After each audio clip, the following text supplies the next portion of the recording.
McDonald's presents Burger Reviews by Hamburglar, the classic cheeseburger. Hamburglar? Rubble, rubble. He said, the patties are juicier than ever before. Ba-da-ba-ba-ba. Rubble. Available at most restaurants in this area. TaxAct can think of a million things more fun than filing taxes. TaxAct is going to name some now. Sitting in traffic. Folding a fitted bedsheet. Listening to your coworker talk about his fantasy team. Digging a hole. Digging an even larger hole next to that original hole. Unfortunately, TaxAct's filing software can't make taxes fun. But TaxAct can help you get them done. TaxAct. Let's get them over with. The American Bar Association provides access to career-changing and life-changing opportunities. Invest in your growth, deepen your knowledge, and join us in our pursuit of making a positive impact for all. The American Bar Association.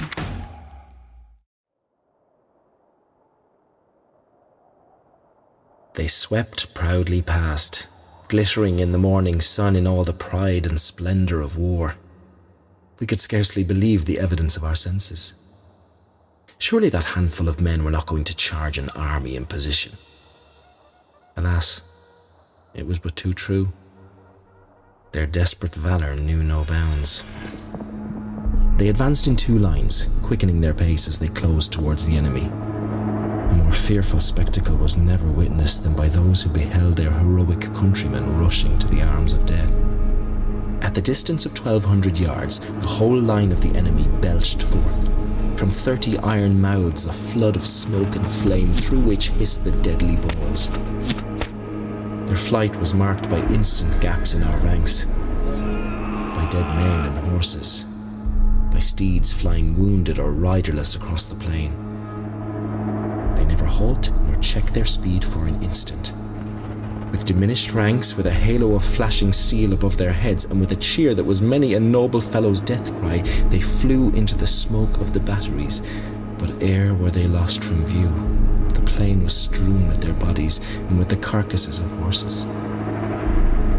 Through clouds of smoke we could see their sabres flashing.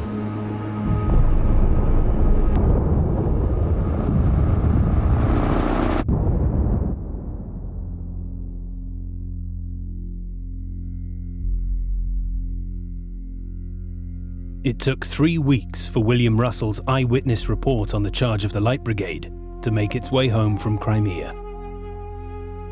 They were the most famous of the thousands of words he wrote for the Times, read over their London breakfast tables by Dickens and Tennyson, in Downing Street by the Prime Minister, Lord Aberdeen, and even in Buckingham Palace by Queen Victoria herself. And they shook a nation.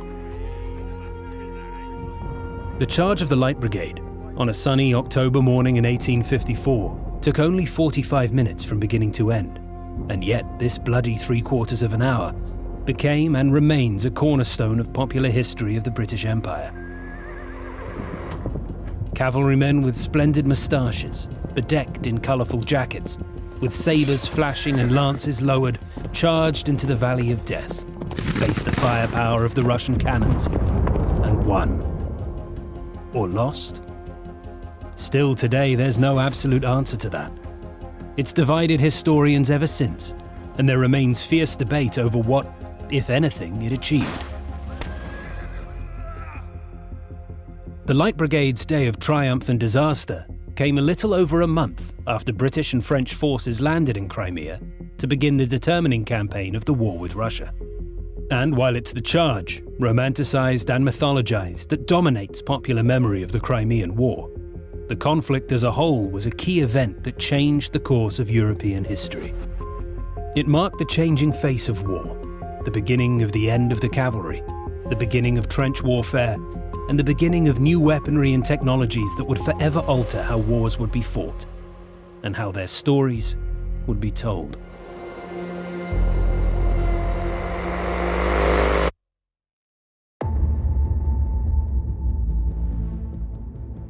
This is Wars That Shaped the World.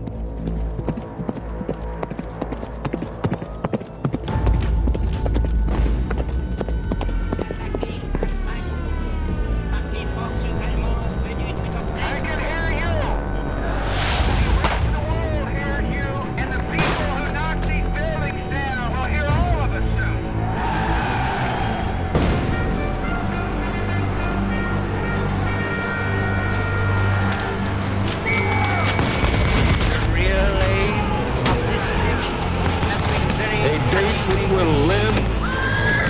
in infamy.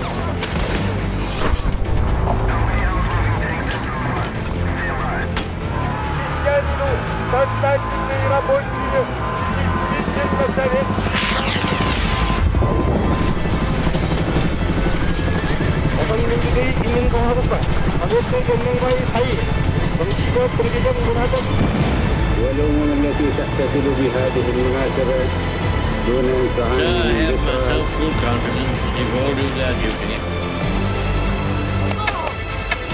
Воля країни, всіх друзів нашої країни. Слава Україні!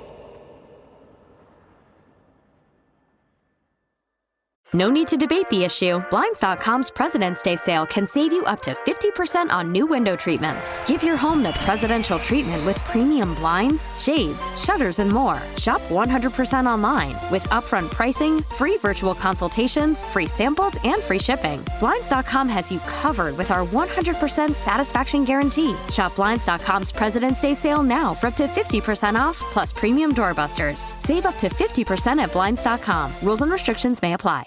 ABC Tuesdays. This crew attacked our people. The Rookie returns, all new. We won't let them get away with this. Let's roll. One team. You ready to think about crime again? We're here to protect people. Stronger together. This guy ambushed my friends and sent a killer to my house. I need to see this through. The Rookie, all new. Tuesdays at a new time, 9/8 Central on ABC and stream on Hulu.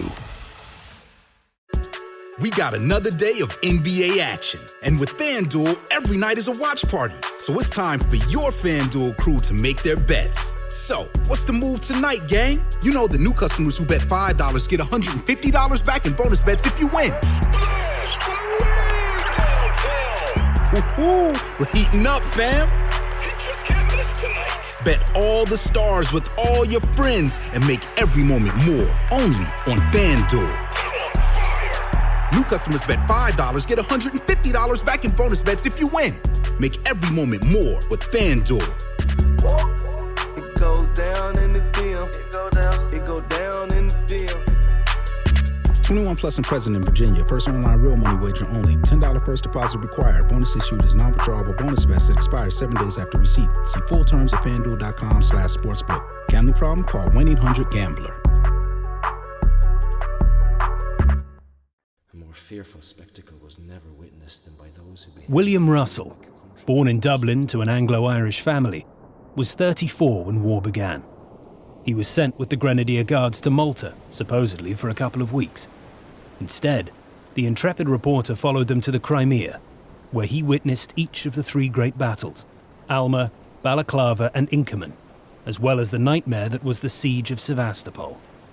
He's been called the first real war correspondent. And although there were other reporters there, it was Russell's uncensored reports from the front that were to have a growing influence on public opinion and the government's waging of the war. Lord Aberdeen's government was not to last the war, and the newspapers played a leading role in his downfall. This was the first media war, and it was also the most significant conflict of the 19th century, costing the lives of over 500,000 men from Britain, France, Russia, Turkey, Sardinia, and beyond. The Crimean War was one of appalling slaughter, appalling leadership, appalling conditions, and appalling planning, and ended with a settlement that created a pathway that would lead to the First World War and to the Russian Revolution. Its beginnings, as well as its middle and end, share similarities to the First World War, a muddle of conflicting interests and alliances. By the middle of the 19th century, Britain and much of Europe had enjoyed nearly 40 years of peace since Napoleon's defeat on the battlefield of Waterloo and subsequent exile and death in far-off St. Helena.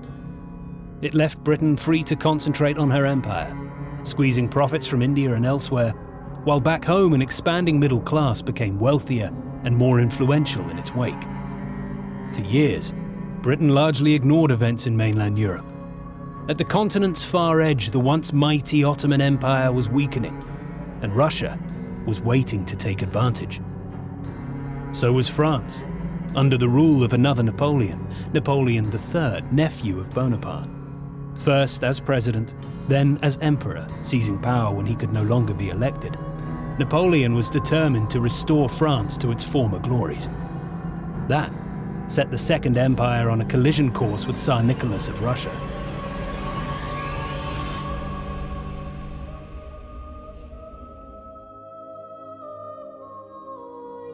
Nicholas, grandson of Catherine the Great, was a reactionary ruler of a vast country crying out for change.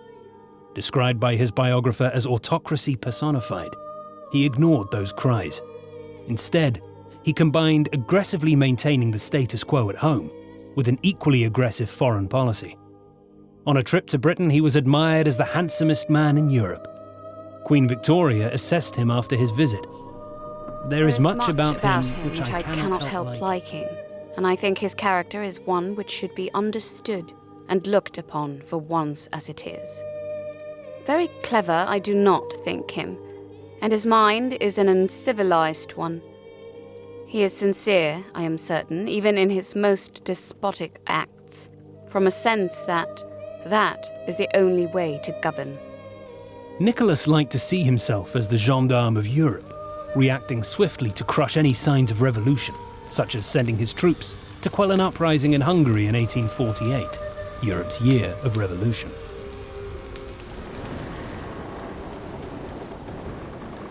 Nicholas had his eyes on Russian expansion southwards. The Russian Navy was a rising power from its key warm water port of Sevastopol in Crimea. From there, their ships could push south, challenging the Ottomans.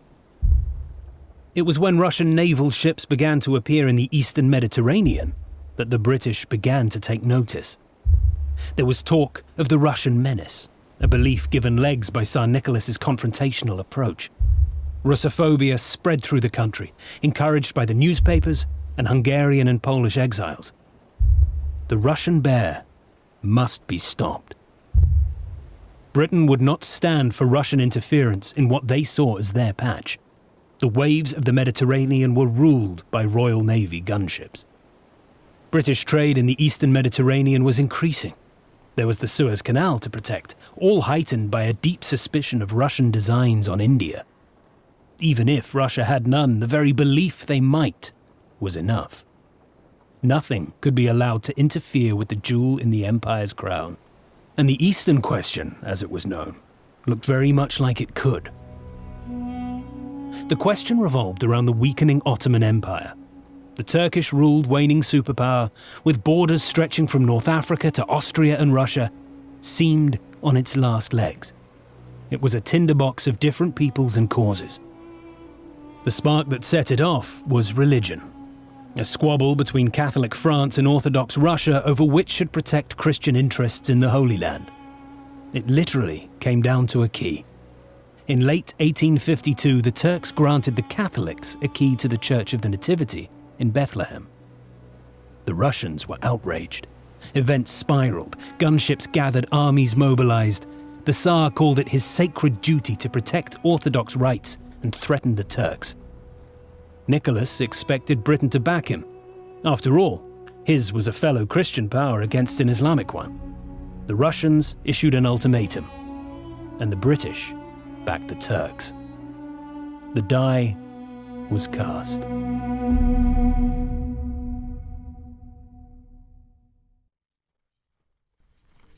The war began with the Russians advancing to the Danube and attacking the Turks.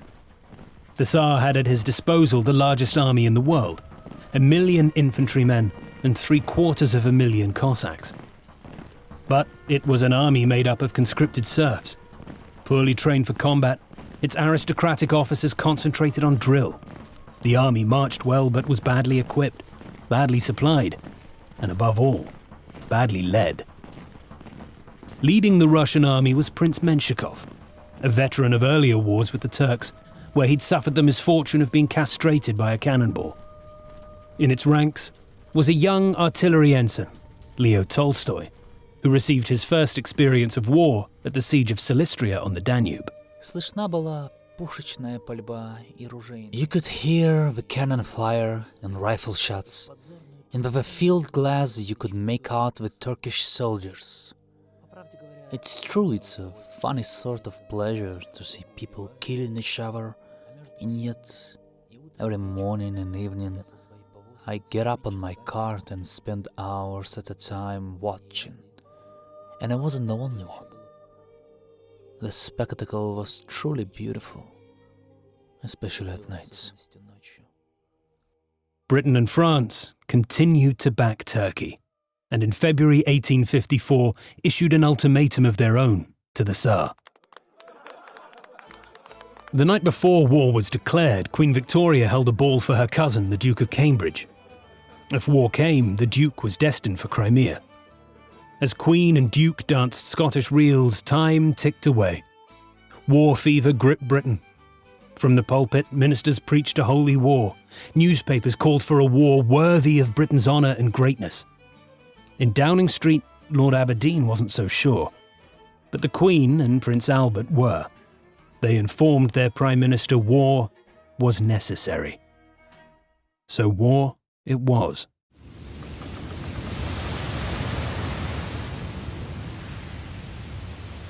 British and French forces sailed into the Black Sea without any clear plan of attack.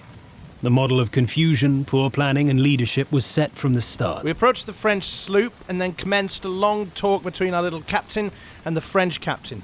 And what with our captain insisting on talking French with a strong Scotch accent and the French captain speaking in broken English, considerable confusion ensued. Commanding the larger French force was Marshal Saint-Arnaud, an experienced general, but so ill with stomach cancer he struggled to leave his sickbed. British forces were led by Lord Raglan, a 65-year-old who'd fought alongside the Duke of Wellington at Waterloo. He'd lost an arm in the battle.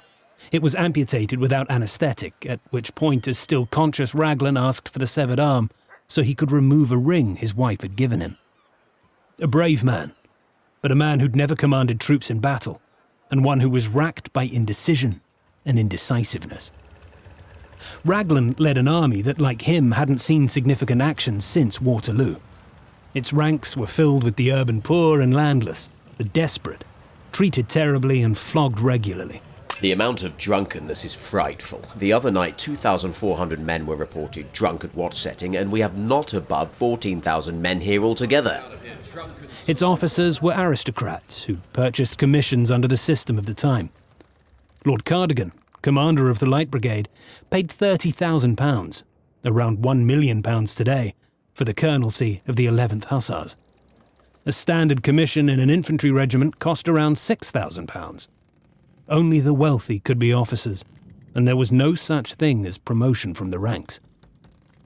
The French army was better led and more experienced, and crucially better prepared and supplied. That was apparent from day one of the campaign. A plan was hatched to invade the Crimean Peninsula and capture Sevastopol, the base for Russia's powerful Black Sea fleet. In the ranks, British soldiers wondered if they'd face lions and bears in Crimea. And their commanders weren't much better informed. The British Army had no maps of Crimea, so used 20-year-old memoirs written by British travellers to the region. They'd no clue how strong the Russian forces might be and believed winters so mild that warm clothing would not be needed. On the 14th September 1854, 60,000 Allied troops landed on the wide beaches of Calamita Bay, 45 kilometres from Sevastopol. Even that was a last-minute decision. The landing site only settled upon after the fleet set sail.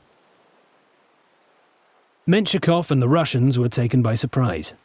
Nobody, presumed Menshikov and his general staff, would be foolish enough to launch a campaign so close to the Russian winter. Just look what had happened to Napoleon Bonaparte 40 years earlier. Menshikov gathered his forces, 35,000 strong, and dug them in on the heights of Alma, across the road to Sevastopol. Back at Calamita Bay, the French landed quickly. By the time the British came to disembark, Marshal Saint-Arnaud was sitting on a chair on the beach with his newspaper. He watched the chaos of the British landing, cavalrymen struggling to get their horses ashore as the wind rose and the surf with it. The English, he huffed, have the unpleasant habit of always being late. William Russell was there as well, already compiling one of his incredibly detailed reports. A soldier carried 4.5 pounds of salt meat and 4.5 pounds of biscuit, enough for 3 days' ration. They had a wooden canteen and a small ration of spirits. The officer had whatever change of clothing he could manage to stow away, a forage cap and a revolver. A private carried a blanket and greatcoat strapped up in a kind of knapsack, inside of which were a pair of boots, a pair of socks, a shirt, a forage cap, the same rations as an officer, a portion of mess cooking apparatus, firelock and bayonet, and 50 rounds of ball cartridge for the rifle. The British took 5 days to come ashore, ending hopes of a lightning advance towards Sevastopol. It wasn't until day 4 that tents for the men were unloaded. They'd spent 3 nights in heavy rain with no shelter and were already soaked to the bone. There were, noted Russell, 27,000 miserable Englishmen. Russell spotted a brace of generals sitting on barrels waiting for their horses to be shipped ashore. Lord Raglan's horse swam out to sea rather than into the shore when it came off the ships. The men in red coats were red-faced with embarrassment. Russell was no soldier, but he was a sharp observer. It is clear, however, that neither afloat nor ashore is the medical staff nearly sufficient. I myself saw sick men dying on the beach within sight of headquarters. It was an issue that was to dog the campaign. Tellingly, Russell also noted he was already tired of pointing out ways in which the French appeared superior to the British. On September the 19th, the advance began at last, and spirits rose. The sun shone. The cavalry scouts hunted hares as they led the way. The French in blue marched with their right flank to sea. The British in red further inland, the fleet keeping pace with them both along the coast. It was some sight. Raglan and Saint-Arnaud rode along the front of the army. When he reached the British ranks, Saint-Arnaud stood in the saddle and raised his hat. Russell recorded the exchange that followed. "English, I hope you will fight well today," shouted Saint-Arnaud. "Hope," says a voice from the red ranks. "Sure, you know we will." It was a warm and sunny day. By mid-afternoon, they reached the river Bolganak, 12 kilometers from Kalamita Bay, and for the first time, the enemy was sighted. A regiment of Cossacks. The Light Brigade, the most famous unit in the British Army, prepared to attack. But Lord Raglan, spotting a large force of Russian infantry in support of the Cossacks, called it off. The Light Brigade retreated to jeers and shots from the Cossacks, one of which hit home. Sergeant Priestley of the 13th Light Dragoons became the first British casualty. The sergeant lost a leg. Back home, he was presented with a cork one by Queen Victoria. For the Light Brigade, this was an embarrassment. Forced to back down to a mob of Cossacks. "Serves them right, silly peacock bastards," one soldier wrote home. It was a retreat that would come back to haunt the Light Brigade. So it was an impatient army that spent another night in the open, and for many, it was to be their final night. Before the Allies, Menshikoff's men occupied the heights above the Alma River, the last major obstacle before Sevastopol. The Allies outnumbered them nearly 2-1, but it was a formidable defensive position. The Russians were well dug in with over 100 guns in a series of redoubts. To the Russians' left, cliffs rose from the sea. They were considered steep enough to need only minimal defending by a handful of the Moscow regiment. At 7 a.m., prayers were said in the Russian camp. They were confident. Menshikov declared to the Tsar he'd hold the heights for 6 weeks, then winter would save them. Such was his certainty of holding off any Allied assault, Menshikov issued invitations to the great and good of Sevastopol to come and watch from the heights. They arrived in carriages and laid out picnics, the women sheltering from the sun beneath parasols. Down below, on the far side of the river, the Allies were lining up, the French on the right, officers roaring at their men. "By thunder! Are we Frenchmen or not? If any one of you lags behind today, I will run my sabre through his guts! Line up to the right! The picnicking Russian spectators could hear the bugles and bagpipes as the battle began. The Allied plan was simple: advance on a broad front, and the eager French set off. But Raglan, ever the ditherer, had a last-minute change of heart. He ordered the British to halt and wait for the French to break through on the right. The British front line, now in reach of the Russian artillery, was ordered to lie down. And there, under fire, they waited from 1:15 to 2:45. The French, meanwhile, had no such doubts. On the far right, their attack was spearheaded by a regiment of Zouaves, troops largely raised in North Africa and experienced mounted fighters.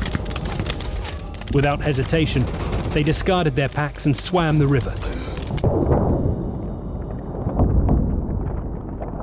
On the far bank, they reassembled and stormed the cliffs.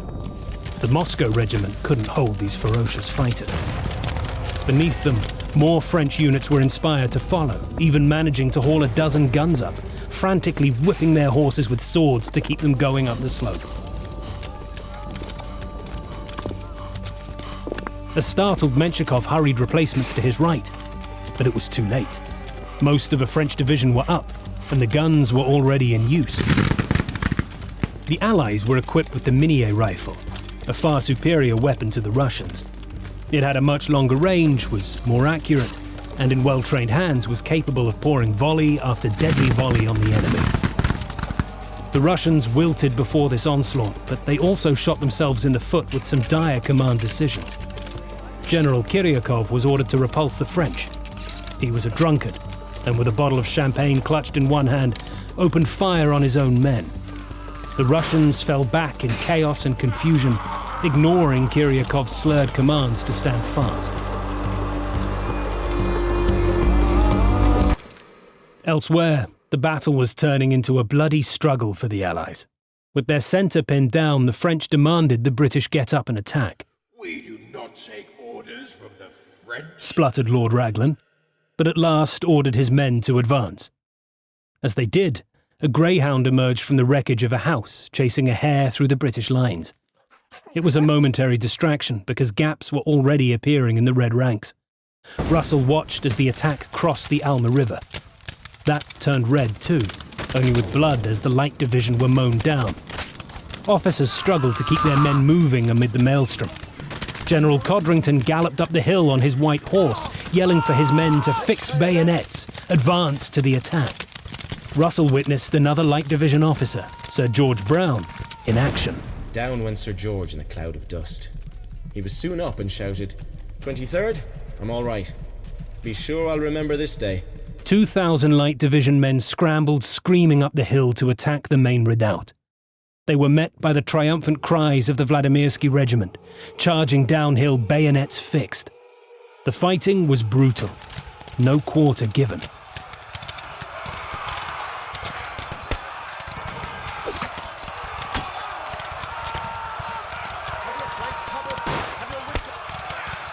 Suddenly, a British bugle cut through the noise, the call for a ceasefire. A British officer had mistaken Russian reinforcements for the French. It was a deadly error. The British paused, the Russians didn't. The British were forced back in chaos. Back down in the valley, Raglan again wavered, delaying the second wave's advance. By the time they finally set off up the slopes, they ran straight into the fleeing Light Division, increasing the confusion. Ensign Hugh Annesley took a shot in the mouth, losing most of his teeth and part of his tongue. Blood pouring from his mouth, he sheltered on the riverbank. It was lined with red coats, and still the Russian fire rained down. Orders came from them to charge again, but the Guards, the Grenadiers and the Coldstream, the pride of Britain's infantry, decided to take matters into their own hands. Lining up in massed ranks, they opened fire on the Russians.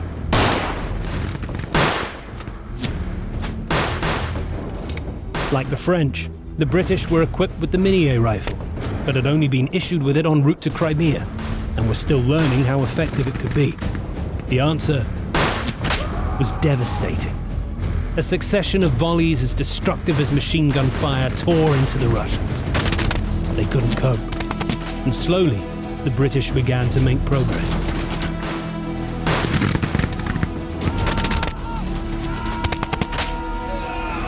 On the clifftop, the French were in firm control. There was only going to be one outcome.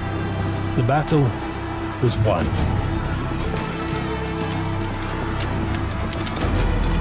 The Russians began to retreat, panic spreading through their ranks. When signs of panic had earlier appeared in the British troops, junior officers and sergeants kept a grip. Their Russian counterparts could not. Panic spread and the Russians fled. By 4:30, it was all over. The field belonged to the French and British, their superior rifle power decisive. The French took Telegraph Hill, from where Menshikov and his invited spectators had fled. Half-eaten picnics were scattered across the ground. Menshikov's own carriage had been abandoned. Inside, the delighted French discovered letters from the Tsar, pornographic novels written in French, and female underwear. Beneath Telegraph Hill, a horrific scene. Across the battlefield lay the dead and dying. 2,000 dead redcoats, 1,600 dead in the blue of France, and around 5,000 Russians. It took 2 days for the field to be cleared of the Allied wounded. Longer still for the 1,600 Russian wounded. The British Army's ambulance corps was still in Bulgaria. Instead, supply carts were hurriedly cleared out and sent to gather the wounded. One of them came across Ensign Annesley, trying to help a fellow wounded officer to hospital. Annesley, sporting a hole in his cheek where the bullet had hit, couldn't speak, so wrote a note to the cart driver asking for directions. The rest of the Allied forces waited impatiently for the order to advance. Instead, they spent another night camping near the battlefield, William Russell among them. The French, he noticed yet again, were making a better job of caring for their wounded. Their wounded were sent in much greater comfort than our poor fellows. My sleep was disturbed by the groans of the dying. Russell awoke beneath what he called the blood-stained heights of Alma. The cost had been great, but the Battle of Alma had been won, the Russians routed, and ahead of the Allies the road to Sevastopol was wide open. A swift victory was there for the taking. Next on Wars That Shaped the World. Captain Nolan, give me the order.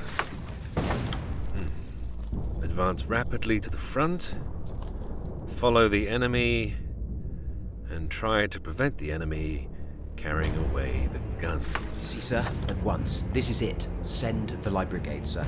Lord Cardigan, move your men into the valley. Take the guns.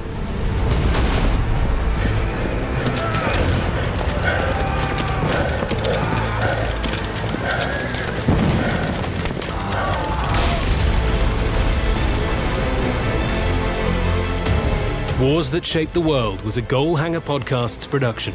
It was produced by Holy Smokes. This series was written by Robin Scott Elliot and narrated by Paul Waggott. The producer was Neil Fearn. The executive producer was Tony Pastor.